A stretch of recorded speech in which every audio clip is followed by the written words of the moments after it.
So, makan metabonin ni, dia boleh kurangkan selera makan. Dalam masa yang sama boleh bakar lemak. So, kesan dia boleh kuruskan lengan badan, peha boleh kurus. Lepas tu, yang paling peliknya, dia punya kulit pun boleh cerah. Hai, nama saya Kamal. Apa punca dia gambar pernah gemuk tu? Punca pernah gemuk dulu, saya selalu minum air manis. Lepas tu saya malas bersenam. Lepas saya hari-hari minum manis, makan manis, bersenam tak langsung.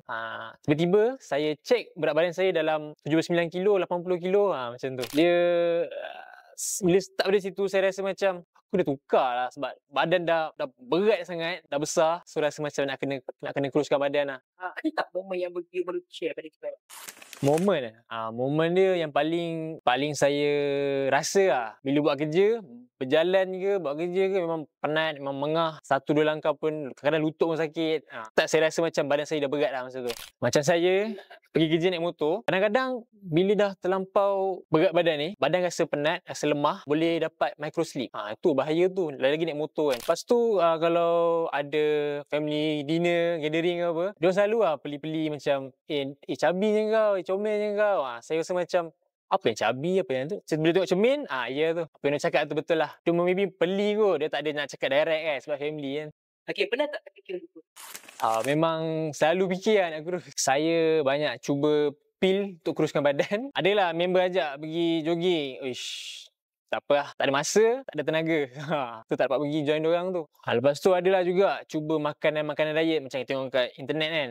Try lah buat apa makanan ayam rebus lah, nasi separuh lah. Pun tak jalan juga sebab leceh nampak benda tu. Lepas tu yang paling susah lah, cut minuman manis. Sebab benda lain boleh lagi tau. Kalau minum manis ni, sorry lah. Tu macam dah sebati. Kalau tak ada memang penat, memang tak ada energi. So, sampai ke sudah lah badan memang macam tu. Memang gemuk lah. Sebabkan tak boleh nak cut air manis tu langsung. Lepas tu makanan diet nak ayam rebus ke apa memang tak jalan. So makan metabonin ni, dia boleh kurangkan selera makan. Dalam masa yang sama boleh bakar lemak. So kesan dia boleh kuruskan lengan badan, peha boleh kurus. Lepas tu yang paling peliknya, dia punya kulit pun boleh cerah. Gambar dah berapa lama amalkan metabolis? Saya dah amalkan dalam dekat 2 bulan juga 2 bulan. Kenapa dia gambar website metabolis?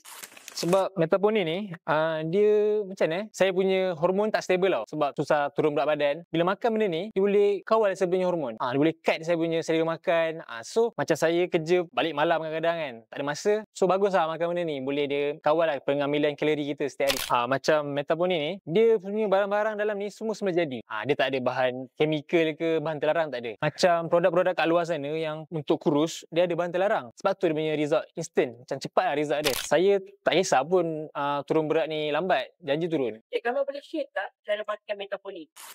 Kalau saya akan makan before breakfast, before sarapan. Cara dia, saya just masukkan dalam cawan, lepas tu bancuh dan minum. Dia rasa dia sedap lah. Kalau korang dah try, dia akan nak lagi. Satu lagi, metabonin dia ringan je. So nak pergi mana-mana pun senang lah. Tak lambat pun boleh. So, kamu ada tak nak recommend kat apa-apa metabolis? Saya memang akan recommendkan metabonin ni dekat family member dan kawan-kawan saya lah. Sebab benda ni memang berkesan. Lepas tu saya tengok ada yang 80 kilo boleh turun sampai 50 kilo. So kalau boleh, bukan kalau boleh lah, memang kena dapatkan package yang besar. Sebab apa tau? Dia kena consume dalam 2 ke 3 bulan lah baru nampak hasil dia.